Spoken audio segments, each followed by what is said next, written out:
Dalam kasih Tuhan kita Yesus Kristus, cerita penampakan di Danau Tiberias yang hari ini disampaikan kepada kita di bawah tema penampakan Yesus memperteguh iman umat berbudaya. Ada satu budaya yang tadi diangkat oleh narator, ialah Madene.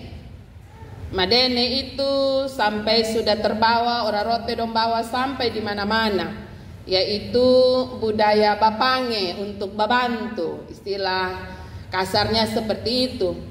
Bapange basodara untuk babantu. Biasanya orang rote di zaman dulu masih membuat rumah dari daun, sehingga kalau mau buat rumah tidak bisa seorang diri, harus bapange basodara datang ke babantu untuk membuat rumah.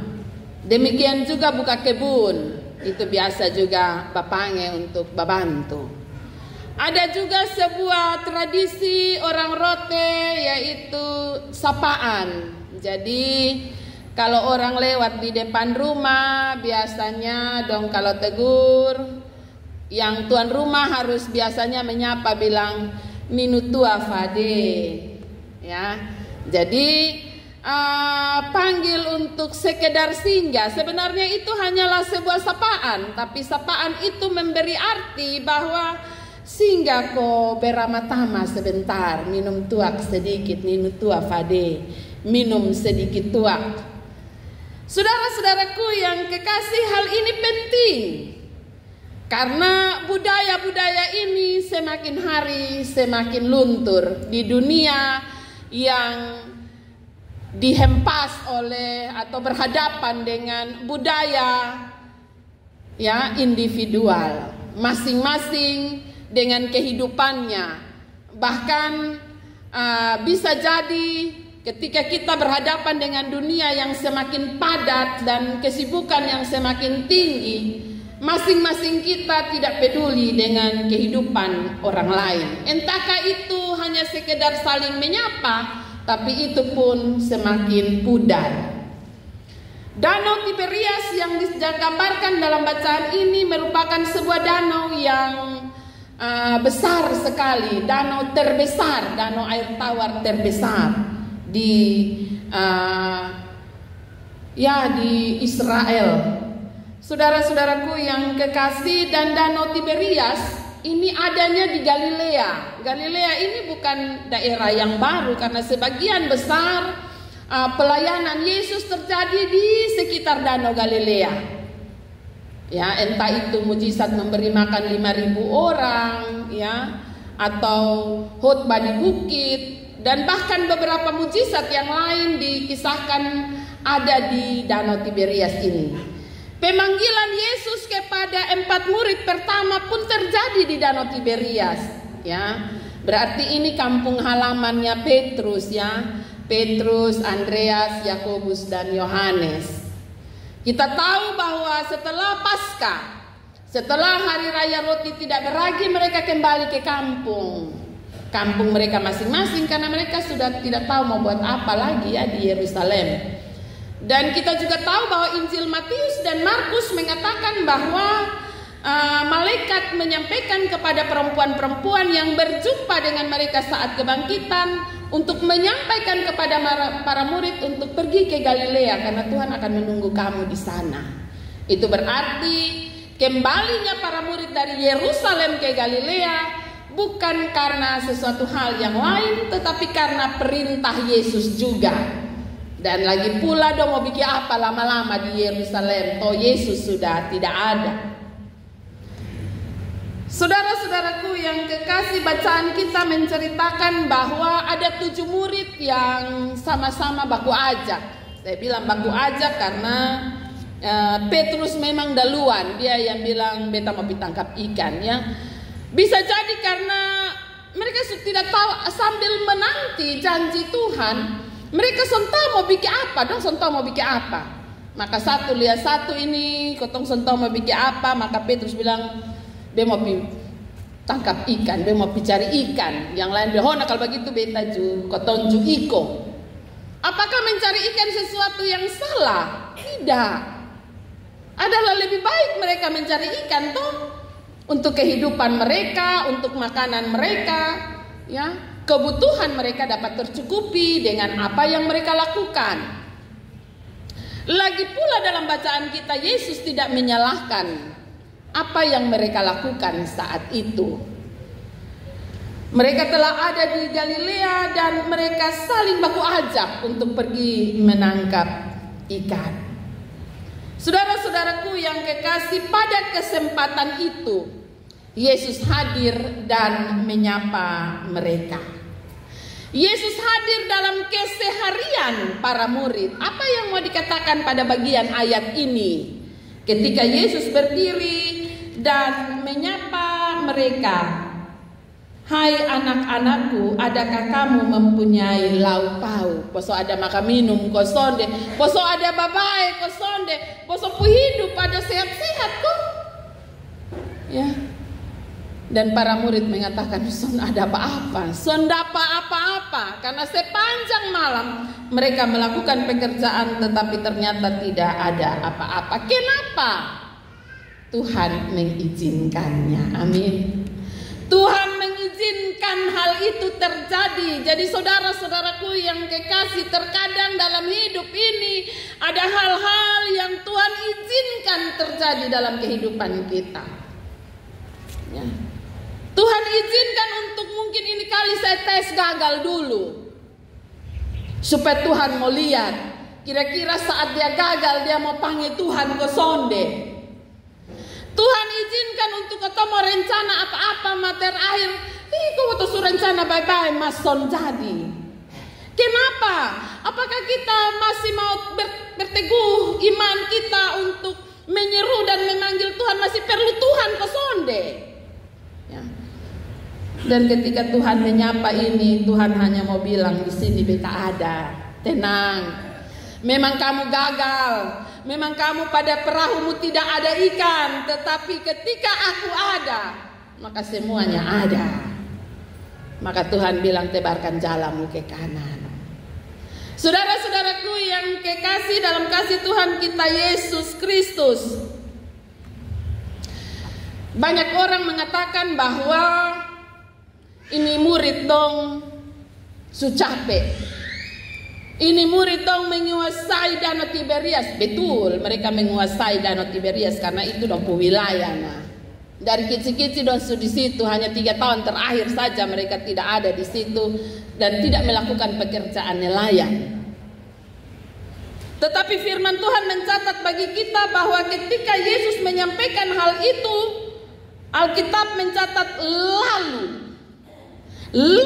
mereka menebarkan dan mereka tidak dapat menariknya lagi karena banyaknya ikan. Itu artinya mereka segera, walaupun hari sudah siang, ya, kesempatan menjala ikan sudah tidak mungkin mendapatkannya lagi. Tetapi ketika Yesus menyuruhnya, walaupun mereka belum kenal itu siapa, tapi Alkitab mencatat lalu mereka menebarkannya. Saudara-saudaraku yang kekasih, ini mau bilang kepada kita bahwa ketaatan dalam mendengar suara Tuhan akan menolong kita untuk menerima berkat Tuhan. Saudara-saudaraku yang kekasih dalam kasih Tuhan kita Yesus Kristus, ketika mereka menarik dan mendapatkan banyak sekali ikan, pada saat itu mata mereka terbuka bahwa hal seperti ini hanya bisa dilakukan oleh Yesus yang adalah Tuhan. Hal memberikan berkat hanya bisa diberikan oleh Yesus, walaupun yang dikerjakan adalah hal yang sederhana. Papa mama orang bisa hidup hanya dengan berjual di pinggir jalan. Orang bisa hidup dan menyekolahkan anak mungkin hanya dengan buka kios. Orang bisa hidup hanya dengan sol sepatu. Orang bisa hidup dan memberkati keluarganya hanya dengan dorong gerobak, dengan ojek, dan melakukan hal-hal yang mungkin sederhana. Tetapi ketika Tuhan ada dan menyertai segala yang mereka lakukan, di sana mereka menerima berkat Tuhan. Hanya menebarkan jala, dan mereka melakukan karena ketaatan dalam mengikuti perintah Tuhan. Itulah yang membuat mereka diberkati oleh Tuhan. Saudara-saudaraku yang kekasih, ketika Petrus tahu bahwa itu adalah Tuhan, maka dengan spontanitas ia mengambil baju. Ia langsung terjun ke dalam air dan berenang untuk berjumpa dengan Yesus. Ini mau menunjukkan betapa Petrus memiliki kerinduan yang besar kepada Yesus. Dan ia tidak peduli dengan begitu banyak berkat yang ia dapat tadi. Ya. Ketika Yohanes bilang itu Tuhan, dia langsung lari. Saudara-saudaraku yang kekasih, apa yang kita mau dapat dari catatan kecil ini? Terkadang dalam kehidupan kita ketika berkat melimpah dalam hidup kita, kita tidak lihat Tuhan, tapi mata kita hanya tertuju pada berkat itu. Kita lupa Dia yang memberi berkat, dan mata kita hanya tertuju pada jumlah ikan, jumlah berkat yang tidak dapat dihitung dalam kehidupan kita. Akhirnya kita lupa Dia yang memberi berkat. Dari spontanitas yang dilakukan oleh Petrus, kita belajar untuk selalu melihat pada sumber berkat, yaitu Yesus itu sendiri. Agar selalu memiliki kerinduan bahwa berkat yang Tuhan beri hanyalah titipan, sebentar makan habis. Tetapi Tuhan akan selalu ada dalam kehidupan kita. Kita belajar untuk selalu membawa diri kita kepada Tuhan, walau ada sejumlah berkat yang ada di situ. Kadang-kadang kau mau datang gereja juga, kau pikir segala macam yang kau kasih tinggal di rumah. Ya, kalau satu mama datang gereja, dia lupa kunci ame dia pulai mari yang dia ada isi ini kain tenunan dong. Dia duduk son tenang. Ini dia pula mari dia lupa kunci. Maka dia susun dengar firman lain. Dia pun barang mas dong ada satu kotak di dalam. Dia pun kain tenun dong ada penuh satu lemari. Awiin be pulang ini ke mana sudah. Saudara-saudaraku yang kekasih, ini tidak seperti Petrus. Dari Petrus kita belajar Bagi Petrus 153 ekor ikan besar yang begitu banyak di perahu tidak ada artinya dibanding dengan perjumpaan dengan Tuhan. Baginya kerinduan untuk berjumpa dengan Tuhan jauh lebih berharga dari berkat yang melimpah yang Tuhan beri. Saudara-saudaraku yang kekasih dalam kasih Tuhan kita Yesus Kristus, dalam cerita ini juga kita menemukan bahwa di dalam ayat yang ke-8, ketika murid-murid lain melihat bahwa ikan itu banyak dan perahu itu hampir penuh, maka mereka yang berjarak 200 hasta itu lari sekitar satu hasta itu 1 jengkal.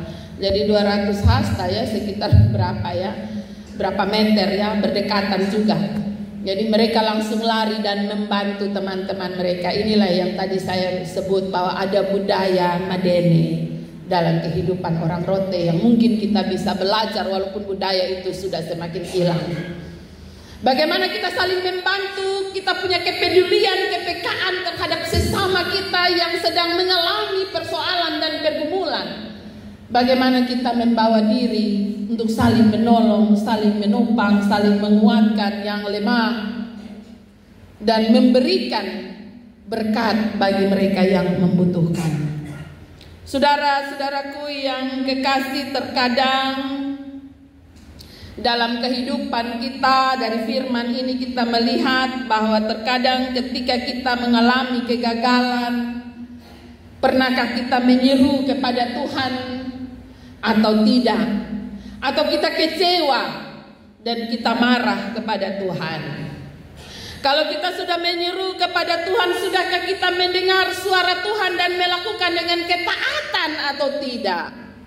Tuh kita masih soal jawab. Tuh orang rote ini hobinya soal jawab.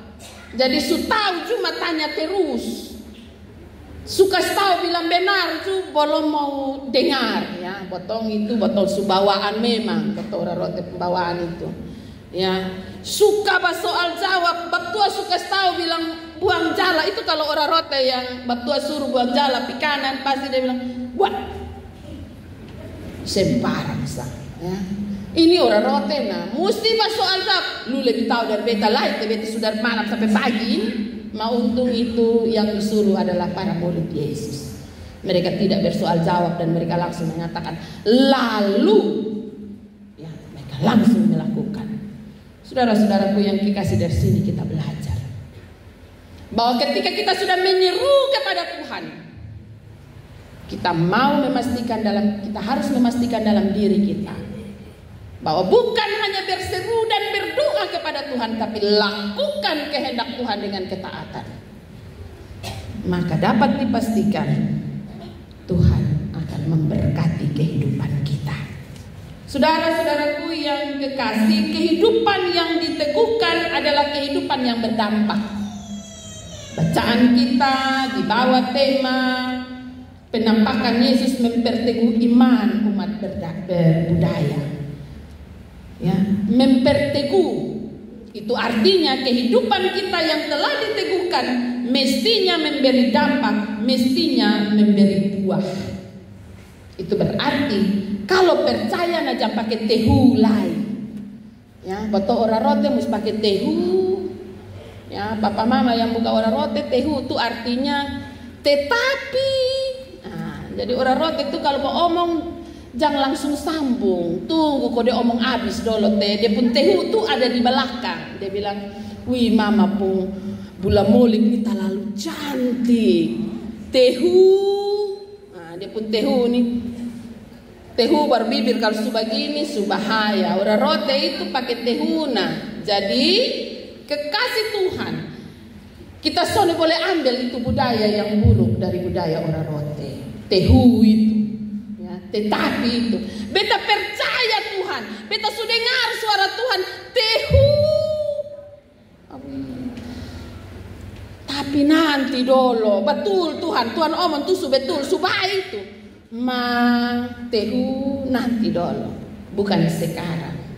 Saudara-saudaraku yang kekasih, itu budaya buruk yang tidak bisa dan tidak boleh kita pegang terus. Budaya baik kita pegang terus, tapi budaya yang buruk kita harus tinggalkan. Kebiasaan yang buruk kita harus tinggalkan. Percaya berarti melakukan dengan ketaatan. Jangan usah pakai tehu-tehu. Melakukan dengan ketaatan berarti berkat Tuhan perintahkan ke sana. Berkat Tuhan menyertai kehidupan orang percaya. Amin. Tuhan Yesus